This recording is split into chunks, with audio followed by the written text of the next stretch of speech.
نحمدہ و نصلی علی رسولہ الکریم، اما بعد۔ اولاد انسان کے لیے بہت بڑی نعمت ہے۔ نعمت ہونے کے ساتھ ساتھ ایک بہت بڑی آزمائش بھی ہے۔ جو آدمی اپنی اولاد کی تربیت کا خیال کرتے ہے، ان کے اخلاقیات کو سنوارنے کی کوشش کرتے ہے، تو گویا کہ یہ آدمی اپنا مستقبل اپنے ہاتھوں سے بنا رہا ہے، اپنی آخرت اپنے ہاتھوں سے بنا رہا ہے۔ جو آدمی اپنی اولاد کی تربیت کو نظر انداز کر دیتے ہیں، ان کے اخلاقیات کو بگاڑ دیتے ہیں اور ان کی تربیت کا خیال نہیں کرتا، گویا کہ یہ آدمی اپنا مستقبل اپنی آخرت اپنے ہاتھوں سے برباد کر۔ علامہ علوسی رحمہ اللہ فرماتے ہیں، آپ علیہ الصلوۃ والسلام کا ارشاد گرامی ہے، فرمایا کہ آخرت میں سب سے بڑھ کر جس آدمی کو عذاب ہوگا وہ والدین ہوں گے کہ جنہوں نے اپنی اولاد کی تربیت کا خیال نہیں رکھا ہوگا، اپنی اولاد کو بگاڑ دیا ہو۔ تو اولاد نعمت ہونے کے ساتھ ساتھ ایک ذمہ داری بھی ہے، اس کے بہت سے حقوق انسان کے ذمہ لازم ہوتے ہیں، ان کی رعایت کرنا، ان کا خیال کرنا انسان کے ذمہ فرض ہے، واجب ہے۔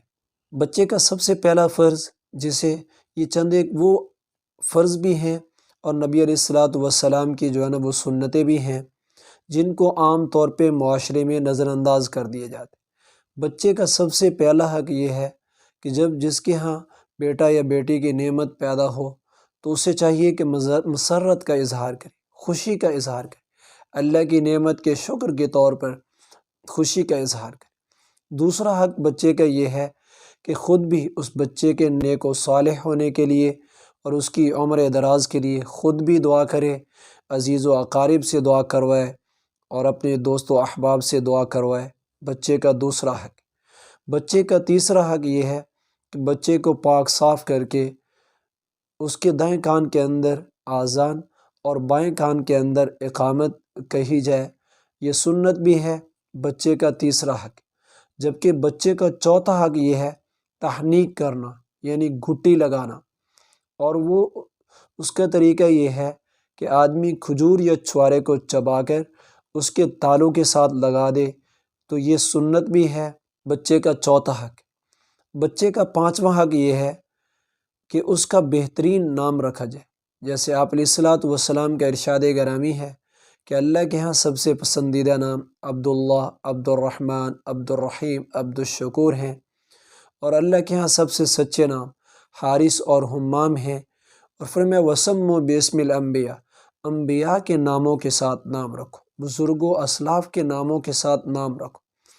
اور کسی ایسے آدمی کے ساتھ جو ملحد ہو، مشرک ہو یا کوئی فلمی اداکار ہو، ایسے کے نام کے ساتھ نام نہیں رکھنا چاہیے، اس سے منع کیے۔ بچے کا چھٹا حق یہ ہے کہ 7ویں دن بچے کا عقیقہ کیا جائے۔ بیٹے ہے تو اس کی طرف سے 2 بکرے، 2 بکریاں، 2 دمبے یا اس جیسے کوئی 2 جانور۔ بیٹی ہے تو اس کی طرف سے 1 بکرا، 1 بکری یا 1 دمبا، اس جیسا کوئی 1 جانور۔ اور نمبر 7 بچے کا حق یہ ہے کہ 7ویں دن بچے کا سر منڈوایا جائے اور اس کے بالوں کی مقدار، اس کے بالوں کی وزن کی مقدار چاندی صدقہ کر دیا جائے یا پھر اس کی قیمت جو ہے نا وہ صدقہ کر دی جائے۔ اور بچے کا 8واں حق یہ ہے کہ 7ویں دن بچے کا ختنہ کروانا، یہ بھی سنت بھی ہے، اور اس کے ساتھ ساتھ بچے کا یہ 8واں حق ہے۔ یہ چند ایک بنیادی وہ حقوق ہیں کہ جنہیں عام طور پہ معاشرے میں نظر انداز کر دیا جاتا ہے۔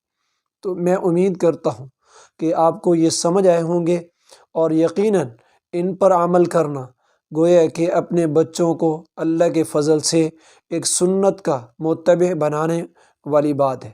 تو میں اور آپ سب عزم کریں کہ ہم انشاءاللہ اپنے ان بچوں کے ساتھ بچپن ہی سے ان سنتوں کا متبع بنانے کی کوشش کریں گے۔